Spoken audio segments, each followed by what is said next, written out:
로마에 가면은 우리가 잘 아는 베드로 대성당이 있고요.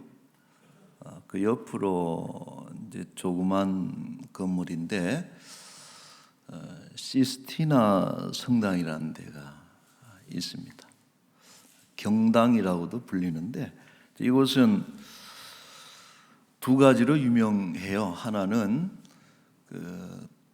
다음 교황을 뽑는 추기경들이 모여서 교황을 뽑는 콘클라베라고 그러죠. 이제 그런 것이 열리는 장소이고, 이제 또 한 가지 유명한 것은 그 시스티나 성당의 천장 벽화가 유명합니다. 미켈란젤로, 이태리의 조각가이면서도 유명한 화가인 미켈란젤로가 그린 그 천장 벽화, 뭐 가보신 분은 보셨을 것이고, 또 우리가 미디어로도 많이들 접하는데, 그 천장 벽화의 이제 대표적인 게 천지창조가 있고, 또 노아의 홍수도 있고, 뭐 혹은 또 좀 내려오면 최후의 심판 그림도 있는데, 그 천장에 이렇게 위쪽에 이렇게 둘러싸면서 띠처럼 둘러싸면서 인물화가 있어요. 인물들이 쭉 이렇게 그려져 있는데, 그 중에 한 자리를 차지하고 있는 것이 바로 스가랴 선지자입니다. 여러분들이 보시는 이 그림이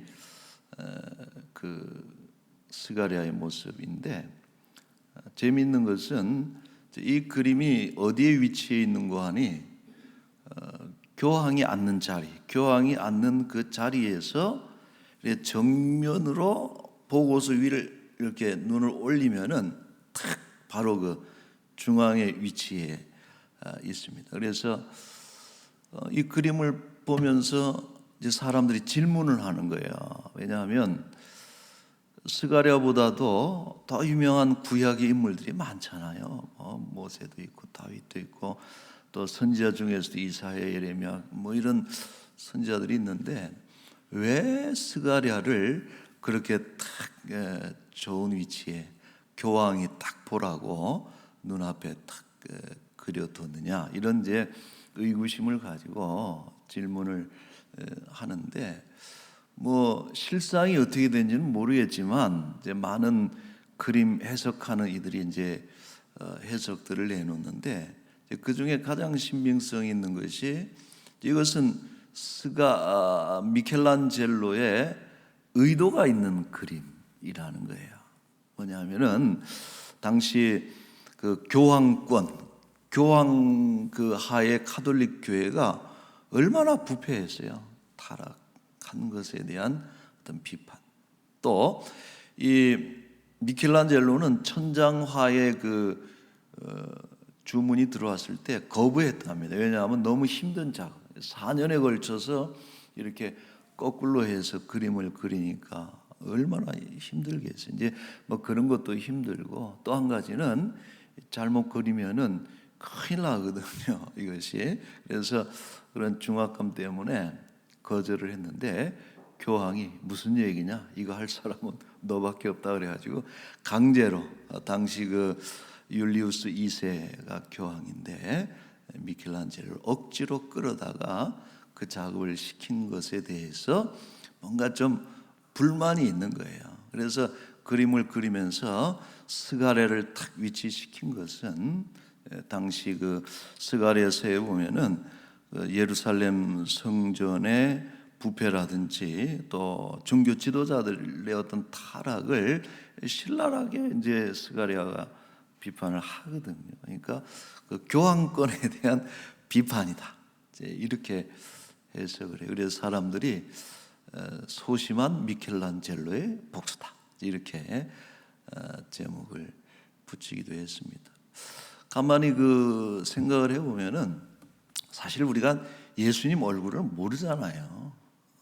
다윗 얼굴도 모르고 뭐 사진이 있는 것도 아니고. 그러니까 이런 뭐 예를 들어 성화, 어떤 종교화를 그리게 될 때는 인물의 모델을 찾을 수밖에 없는 거예요. 예수님 얼굴 이런 찾을 수밖에 없는데 이 미켈란젤로는 그 스가랴 얼굴을 그리면서 그 중요한 것은 그 얼굴을 율리우스 2세의 얼굴로 대치해 나왔다는 거예요.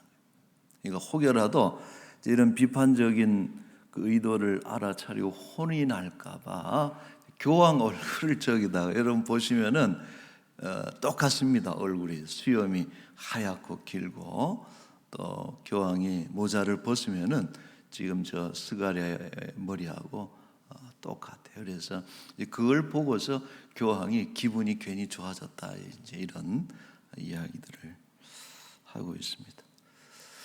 자, 그런데 이 스가랴의 메시지는 물론 그런 신랄한 책망이 있어요.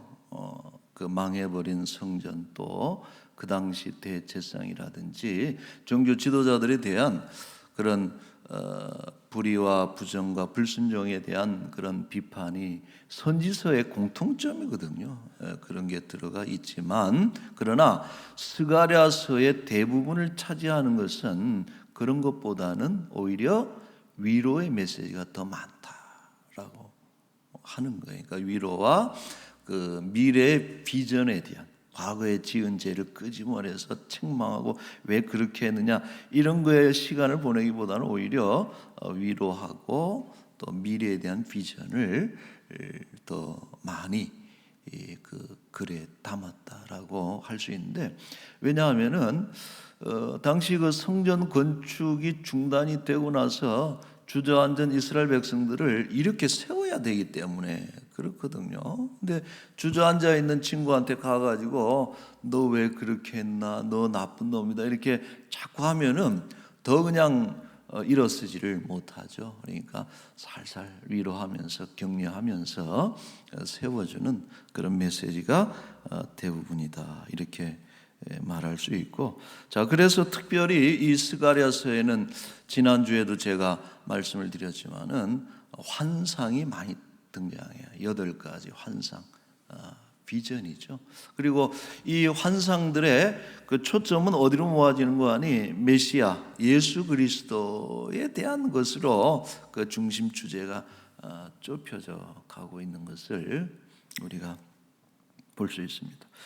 자, 지난 시간에는 8가지 환상 중에 3번째인 성곽이 없는 성읍에 대해서 그 의미, 하나님 나라에 대한 그런 의미를 우리가 살펴봤는데 오늘은 4번째 환상에는 대제사장, 당시에 그 귀한 자들을 이끄는 투톱 지도자가 있어요. 그건 총독 스룹바벨이 있는가 하면은 정치 행정의 지도자라면은 이스라엘 백성들의 종교를 지도했던 대제사장은 여호수아입니다. 그래서 이 대제사장 여호수아에 대한 내용이 등장하고 있습니다. 자, 1절에 보시면은 이 환상의 내용이죠. 대제사장 여호수아는 여호와의 천사 앞에 섰고 사탄은 그의 오른쪽에 서서 그를 대적하는 것을 여호와께서 내게 보이시니라. 환상입니다. 자, 이 그림은 뭐냐 하면 일종의 하늘의 법정을 나타내는 거예요. 법정, 재판정. 천사가 등장하고 사탄이 등장하고 혹은 이 피고로서의 여호수아가 이제 등장을 하는데 사탄이 이 여호수아를 고소하죠. 사탄의 주 역할이 뭡니까? 참소하는 거예요. 어떻게든 사람들을 고소해서 다 죄인으로 만들어서 지옥에 던지는 것이 사탄의 중요한 목적이죠. 그래서 이 환상에서도 여호수아를 고발하고 있는데 그 내용은 바로 3절에서 우리가 짐작할 수 있습니다. 3절에 보시면은 여호수아가 더러운 옷을 입고 천사 앞에 서 있는지라. 옷도 그냥 더러운 옷이 아니고 정말 지저분한 옷을 입고 이 여호수아가 서 있는 거예요. 이것은 여러분 고소할 만하죠. 왜냐하면은 대제사장의 예복은 정결해야 되고 거룩해야 되는데, 이 대제사장이 입고 있는 옷이 너무나 지저분한 거, 이런 옷 입고 들어가서는 바로 성소에서 그냥 죽어버릴 수밖에 없는 이런 더러운 옷을 입은 것에 대해서 사탄이 이 사람은 자격이 없습니다. 대제사장의 자격이 없기 때문에 당장 갈아치워야 됩니다 하는 고소를 이 사탄이 하고 있는 것이죠. 자, 사탄은 이처럼 하나님께 여호수아를 참소하지만은 동시에 여호수아에게도 개인적으로 찾아가서 부단히 속삭였을 거예요. 야, 네가 자격이 있냐? 네가 그러고도 자격이 있어? 그런 옷 입고도 제사를 수행할 수 있어? 대제사장의 역할을 할 수 있어? 너는 자격이 없어 라는 그런 말을 속삭였을 것입니다. 이것은 여호수아를 위축시켰을 것이 분명하죠. 사실 이러한 모습은 그 정직한 자들이 가지는 한 가지 공통적인 시험이기도 해요. 늘 예를 들어서 너는 목사로서 자격이 있냐? 장로 자격이 있냐? 이렇게 우리를 향해서 지적을 하거든요. 예를 들어서 정직하지 못한 사람이라면은 전혀 그런 것에 흔들리질 않죠. 요즘 대통령 후보들이 나와서 토론하면 대개는 그런 얘기를 하잖아요. 대통령 자격이 있어? 당신은 되면은 뭐 할 거냐 이런 얘기를 하는 것보다는 자격론을 자꾸 끄집어내거든. 근데 뻔뻔한 사람 같으면 뭐라 그래요? 아이고 그 정도 더럽지 않은 사람이 어디 있어? 다 똑같지. 나는 그래도 일은 잘해. 이제 이렇게 얘기를 하지만은 만약에 정직한 크리스찬, 정직한 사람이 이런 어떤 지적을 당하게 될 때는 괴로워할 수밖에 없어요. 여러분들이 예를 들어서 누군가가 저를 향해서 당신 목사 자격 있어? 그래가지고 하나님 일 하겠어? 이렇게 지적한다면은 제가 정직하다면은 괴로울 수밖에 없는 거예요. 결국은 그만두게 되는 것이고 넘어지게 만드는 것이죠. 이러한 사탄의 공격이 그 당시 그 지도자 그룹 스룹바벨과 여호수아에게 집중돼 있었다는 것을 우리가 알 수 있습니다. 그래서 성전 건축이 사실은 16년 동안 멈춰질 수밖에 없었다 하는 것도 짐작하게 되는 것이죠. 자, 그런데 스가랴가 보여주는 것은 뭐냐면, 놀라운 것은 하나님께서 이 시점에서 개입하신다 하는 거예요. 그 법정에 재판장이신 하나님께서 그 재판정에 등장하셔서 오히려 사탄을 책망하고 계신다. 피고자가 돼서 고소를 당한 여호수아의 그 더러운 모습에 대해서 재판장이 지적하고 막 꾸짖는 것이 아니고 사탄을 책망했다. 자, 여러분 2절에 보세요. 2절에 보시면은 여호와께서 사탄에게 이르시되 사탄아 여호와께서 너를 책망하노라. 예루살렘을 택한 여호와께서 너를 책망하노라. 두 번에 걸쳐서 아니야, 그 너의 고소는 잘못된 것이야 하면서 오히려 검사 측의 어떤 그 고소를 기각시키고 그 피고를 변호하시는 이런 모습을 볼 수가 있는데, 왜 그러셨을까? 그 이유가 뭘까? 자, 오늘 2절 말씀에는 매우 의미 있는 문장이 하나 등장해요. 그게 뭐냐면은 이는 불에서 꺼낸 거슬린 나무가 아니냐. 그 세 번째 환상에서는 성곽이 없는 그 성읍이라는 모습도 참 신기했잖아요. 기이했는데 이 불에서 꺼낸 거슬린 나무라는 이미지가 등장을 하는데, 이 나무는 누구를 가리키는 거 아니? 여호수아를 지칭하는 거예요. 자, 그런데 이 문장의 강조점이 어디에 있느냐? 여호수아는 불에 거슬린 나무다라고 하는 것이 아니라 이 말씀의 포인트는 불에서 꺼냈다라고 하는데 오히려 중심이 가 있다라고 하는. 그래서 사탄은 어디에 자꾸 중심을 두는 거예요? 불에 끄슬렸다는 것을 가지고 자꾸 이렇게 고발하고 고소하고 공격을 하는데, 하나님은 그게 아니고 거슬리긴 했어도 이 나무는 내가 불에서 꺼낸 존재다.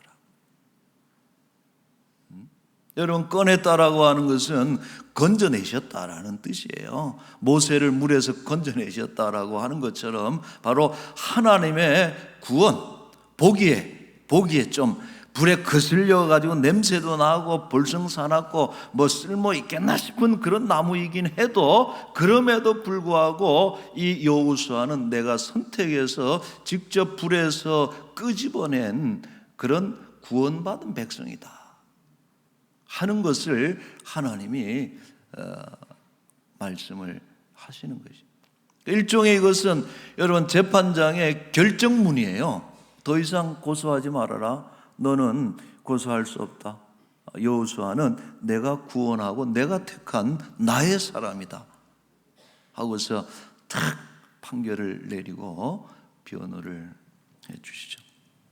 여러분, 이 장면은 참 놀라운 장면이에요. 그리고 이것은 장차 우리가 하늘나라에 가서 하늘법정에서 우리가 겪을 일을 그대로 보여주는 장면이다라고 하는. 모세가 사탄이 김수환이는 이렇게 살았기 때문에 천국에 들어가기 합당하지 않습니다 라고 고소할 때 하나님께서 무슨 얘기냐? 내가 불에서 꺼냈다. 끄집어내기 위해서 하나님의 손이 타기까지 했다라고 하는 예수 그리스도의 죽음.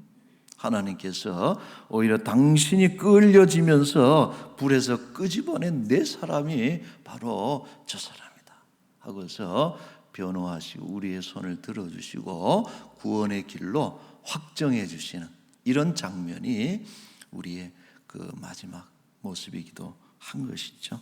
얼마나 감사해요. 자, 우리는 그러므로 주의 일을 하는 데 있어서, 하나님의 백성으로 살아가는 데 있어서 가져야 되는 중요한 두 가지 확신이 있습니다. 이것을 꼭 놓치지 말아야 돼요. 첫째는 뭐냐 하면은 우리가 불에 거슬린 더러운 나무요 쓸모없는 나무와 같은 존재라는 것을 먼저 인정을 해야 됩니다. 여러분, 회복과 재건, 다시 회복되는 것은 어디서부터 출발해요? 자기의 쓸모없음과 죄를 인정하는 데부터 그 위에 다시 세워지는 것이지. 예? 여러분, 국민들이 도대체 저분들은 흠이 하나도 없기 때문에 찍어주는 그런 사람이 누가 있습니까? 다 알아요. 그 부분에 대해서 내가 좀 부족한 사람입니다. 그러나 여러분들의 용서를 빌고 국민들이 힘을 밀어주시면 열심히 하겠습니다. 그러면 국민들이 힘을 실어주는 것이지, 거기에 대놓고 뭐 나는 흠이 없다 그러면은 국민들이 웃지요.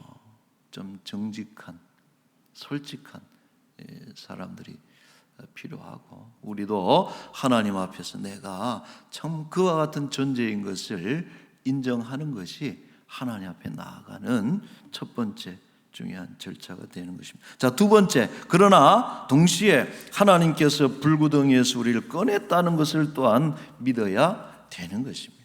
여러분, 1번에서 끝나버리면 무너져 버리죠. 정직한 사람들 무너져 내려버립니다. 당신 장로 자격 있어, 권사 자격 있어, 그러면 그 소리에 그냥 무너져 내리지만은 여기서 그치는 것이 아니고, 두 번째로 그러나 우리를 하나님께서 선택하셨고 구원해 주셨습니다 하는 이 믿음이 들어가는 순간에 사탄의 참소를 떨쳐버릴 수 있다.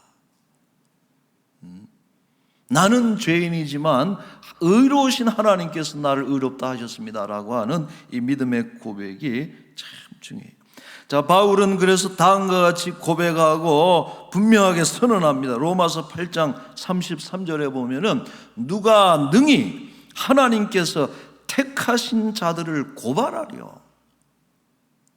오늘 2절에서도 그러잖아요. 여호와께서 택하신 여호수아를 너를 왜 네가 책망하나?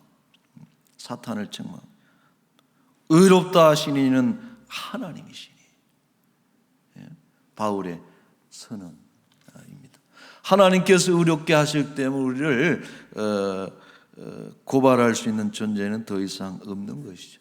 여러분, 죄의식 필요합니다. 내가 정말 죄를 진 것에 대해서 미안해야 되고 용서받아야 되고 죄송해야 되고 이런 죄의식이 필요하지만은, 그러나 거기서 무너져 내리면 안 되는 것이고 오히려 새롭게 세워지는 일에 사용돼야지 그게 스스로를 넘어지게 만드는 것에 쓰여서는 안 되는 것입니다. 이런 바라기는 이런 구원의 확신을 가지고 지나간 죄의 올무에서 자유롭게 되는 그런 은혜가 저와 여러분들에게 함께 할 수 있기를 축원합니다. 아멘. 자, 두 번째로 이제 여호수아를 불에서 꺼내신 하나님께서는 이제 그에게 새로운 옷을 입혀주신다. 환상에 보니까 4절 말씀에 여호와께서 자기 앞에 선자들에게 명령하사 그 더러운 옷을 벗겨라. 또 여호수아에게 이르시되 내가 네 죄악을 제거하여 버렸으니 네게 아름다운 옷을 입히리라 하시. 여러분, 이 성경에서 옷은 뭘 얘기합니까? 신분을 얘기하고 행실을 얘기하는 거예요. 상징합니다. 우리는 옷을 보고 그 사람의 신분을 짐작하는 것이죠. 또 우리는 옷을 보고 그 사람이 뭘 하려고 하는 것을 짐작할 수 있어요. 아, 운동하는구나, 작업복 입었으면 일하는구나, 등산할 때 가면 등산복 입는 것이고, 이런 어떤 신분과 행실을 상징하는 것이 행실인 것입니다. 그 미국의 작가 중에 마크 트웨인이라고 하는 유명한 작가의 작품 중에 여러분들이 아마 읽어보셨을 텐데 왕자와 거지라고 하는 이 작품이 있습니다. 저도 한 두어 달 전에 다시 한번 읽었는데 아주 옛날에 읽었잖아요. 어릴 때 이렇게 읽는 책인데 다시 보니까 또 새로운 그런 느낌이 있었어요. 저희 두 사람은 쌍둥이처럼 닮았지만은 한 사람은 왕자의 신분을 가진 에드워드고 또 한 사람은 거지로 살아가는 톰인데, 이 에드워드와 톰이 어느 날 그 신분이 확 바뀌어버려요. 왕자가 거지가 되고 거지가 왕자가 되는데, 재미있는 것은 그 일이 어떻게 일어났느냐, 옷을 바꿔 입으면서 일어난 거예요. 특별히 한 것도 없습니다. 이런 놀라운 일이 벌어진 것은 옷을 바꿔 입는 순간에 벌어졌어요. 거지 옷을 입은 왕자 에드워드를 누구도 왕자라고 인정을 안 해줍니다. 그리고 왕자 옷을 입은 거지 톰을 보고서는 다 왕자라 그래요.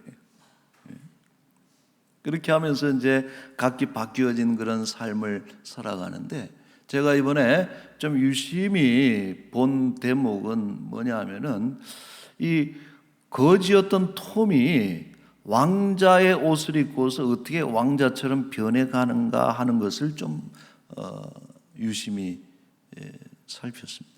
이제 그 소설의 재미가 뭡니까? 왕자가 거지로 살아가는 모습이 참 재미있기도 한데, 그러나 거지는 도대체 어떻게 왕자가 되어가는가? 물론 뒤에 다시 환원이 되기는 합니다만은, 자, 이것은 여러분 어떻게 보면은 그리스도인의 어떤 삶의 모습을 말해주는 거예요. 의미하는 거예요. 우리는 정말 거지 같은 존재였고 죄로 인해서 참 보잘것없는 그런 사람들이었지만, 어느 날 하나님께서 왕자의 옷을 입혀주시고 하나님의 자녀라고 하는 어떤 존귀한 신분을 우리가 더해 주셨기 때문에, 처음에는 이게 옷이 얼마나 어색해요. 맞지가 않잖아요. 거지가 왕자 옷을 입었어요. 근데 그 옷에 점차 익숙해지는 어떤 그런 삶의 모습, 이것이 사실 크리스찬들이 살아가는 삶의 모습인 것이거든요. 여러분, 하나님께서는 죄의 종노릇 하던 우리 인생을 멸망의 불구덩이에서 꺼내 주셨습니다. 그리고 하나님의 자녀라고 하는 존귀한 신분을, 옷을 우리에게 입혀 주셨습니다. 그러므로 우리는 어떻게 살아야 돼요? 거지처럼 살아서는 안 되고 왕자처럼 살아야 돼요. 하나님의 자녀답게. 구원을 받았으니 그 구원에 걸맞게 변화된 신분에 따라서 의로운 옷을 입은 자처럼 그렇게 착하게 살아야 되고 의롭게 살아가야 되는 것이 마땅히 우리의 삶의 과제예요. 그러나 가끔 그런 크리스찬들이 있잖아요. 그냥 구원으로만 만족해버리는, 그것이 유일한 자랑. 그래도 나는 천국에 갈 수 있어, 이것 하나만 가지고 얘기하는 크리스찬들은 마치 뭐와 같아요? 불에 거슬려 끄냄을 입었지만 불에 거슬린 그 상태에 그냥 그 모습일 뿐이다라고 하는 것입니다. 자, 여기에 대해서 바울이 이런 말씀을 합니다. 고린도전서 3장 14절에 보시면은 만일 누구든지 그 위에 세운 공적이 그들에 있으면 상을 받고 누구든지 그 공적이 불타면 해를 받으리니 그러나 자신은 구원을 받되 불 가운데서 받은 것 같으리라. 좀 구원을 받았어도 번듯하게 옷도 입고 좀 그럴듯한 삶의 모습으로 하나님 앞에 나아가야 되는데, 이거는 그냥 불에서 끄집어낸 그거 하나만 갖고 이런 구원이 부끄러운 구원이다라고 하는 것이. 바라기는 여러분, 우리가 거룩한 행실에 힘쓰고 선한 일을 행함으로써 장차 하늘의 상급을 받는, 삶의 공적을 통해서, 삶의 공적으로 구원을 얻지는 못하지만은 이 삶의 어떤 공적을 통해서 하늘나라의 귀한 상급을 우리가 받는 것이죠. 이런 귀한 옷에 걸맞는 삶을 통해서 하늘의 상급을 받아 누리는 우리 성도들이 되시기를 축원합니다. 자, 마지막으로 이번에는 여호수아에게 관을 씌워 주십니다. 마지막 작업이에요. 이 관이라고 하는 것은, 여러분, 관은 뭘 얘기해요? 권위를 얘기해요. 그래서 머리에 뭘 쓰느냐에 따라서 그 사람의 권세와 권위가 결정이 되는데, 여러분 그 그림을 보시면은 제가 특별 새벽 기도회 때도 한번 띄워드린 장면인데, 머리에 쓰는 게 이게 대제사장의 특별한 관이죠. 저렇게 대제사장의 예복이 화려하고 이쁘고 정말 좋아 보이는데 이 여호수아의 옷이 너무 더러웠다는 거예요. 그것을 다시 하나님께서 깨끗한 옷으로 입혀주시고 머리에 관까지 씌워주심으로 인해서 대제사장의 권위와 신분을 완전히 회복시켜 주시는 그런 그림, 환상, 메시지. 여러분, 이것을 전해 듣고 여호수아가 얼마나 힘이 났겠어요. 스가랴가 가서 하나님께서 당신을 복권시켜 주셨습니다, 힘있게 일하십시오 하고 이렇게 전할 때에 힘을 얻을 수가 있는 것이죠. 완전한 회복을 시켜 주셨습니다. 자, 말씀을 맺겠습니다. 이 본문과 관련해서 늘 등장하는 교회사의 한 인물이 있어요. 누구냐 하면은 감리교의 창시자로 알려져 있는 존 웨슬레 목사님인데, 이분이 어렸을 때 한 6살 때 집에 불이 크게 나가지고 죽을 뻔한 적이 있었다 그래요. 그래서 형제들은 다 구조가 됐는데 자기 혼자만 거의 죽을 뻔하다가 간신히 불에서 살아났는데, 이 사건을 6살 때 이 사건을 이 웨슬레 목사님이 늘 기억을 하면서 간증을 할 때 그런 간증을, 스가랴서 3장 2절을 꼭 인용을 하면서 나는 말이야 불에서 꺼낸 거슬린 나무와 같은 그런 존재, 그러나 하나님께서 꺼내 주셨기에 이제 내가 남은 생에는 주의 나라를 위해서 살아갑니다 하고서 평생. 그러니까 여러분, 그 감리교 신학을 보면 이 성결이 매우 중요해요. 너무 좀 지나치다 보니까 인본주의적인 그런 행위를 강조하는 좀 그런 측면이 있긴 있지만은, 그래서 늘 자신의 죄악됨을 하나님 앞에서 고백하고 그럼에도 불구하고 구원하신 하나님의 은혜를 기억하면서 많은 영혼들을 불에서 끄집어내는 이런 전도의 사역에 큰 족적을 남긴 귀한 인물이 된 것이죠. 여러분, 디모데후서 2장 21절에 이런 말씀이 있어요. 그러므로 누구든지 이런 것에서 자기를 깨끗하게 하면, 디모데후서 2장 21절에 자기를 깨끗하게 하면 귀 쓰는 그릇이 되어 거룩하고 주인의 쓰심에 합당하며 모든 선한 일에 준비함이 되리라. 오늘 우리를 끄집어내시고 또 아름다운 옷을 입혀주신 우리 하나님의 우리를 향하신 자그마한 소망이 있어요. 귀한 그릇으로 깨끗하게 해주셨기 때문에 하나님 나라의 쓰임을 받는 합당한 그런 사람들이 되기를 바라시는 것입니다. 다시 한번 이 의의 옷을 입고 정결한 관을 쓰고 세상을 변화시키고 하나님의 나라를 크게 확장하는 일에 귀하게 쓰임받는 우리 람원 교회가 다 될 수 있기를 주의 이름으로 축원합니다. 아멘. 자, 우리 같이 한번 기도할까요?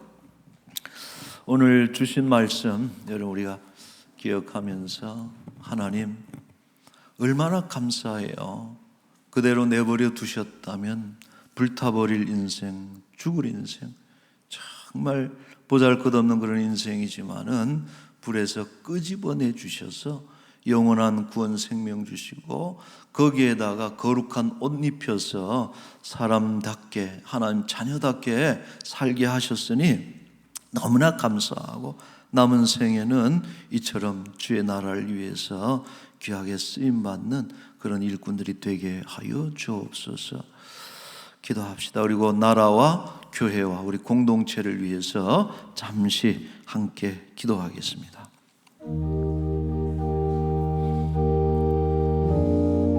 아버지 하나님 고맙습니다. 감사합니다. 아버지 주여, 아버지 하나님, 너는 무슨 자격으로 이 자리에 섰니라고 물어보시면 정말 아무런 할 말이 없는 그런 죄인들이고 연약한 백성들인 것을 이 시간에 고백합니다. 아버지, 불타버려 지옥에 가서 영원한 멸망에 허덕일 수밖에 없었던 그런 저 인생들을 하나님 꺼내주시고 하나님 사람 자녀 삼아주셔서 아버지 하나님 복된 영생을 허락해 주시니 너무나도 감사드리옵나이다. 이제 남은 생에는 오직 주를 위해서 하나님의 나라를 위해서 귀하게 쓰임받게 하여 주시옵소서. 아버지 하나님, 이 나라 대한민국을 하나님께서 주장하시고 우리 정말 겸손하고 또 아버지 하나님 정직한 그런 지도자들이 이 땅에 세워지게 하여 주시옵고 우리 교회에 또 많은 일꾼들이 있습니다.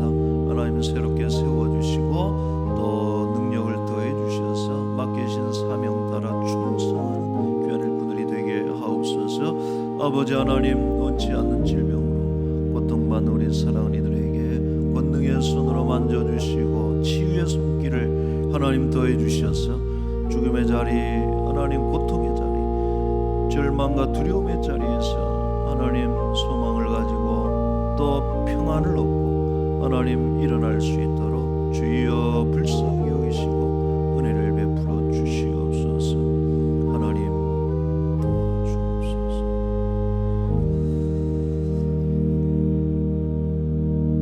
전능하시고 거룩하신 우리 하나님 고맙습니다.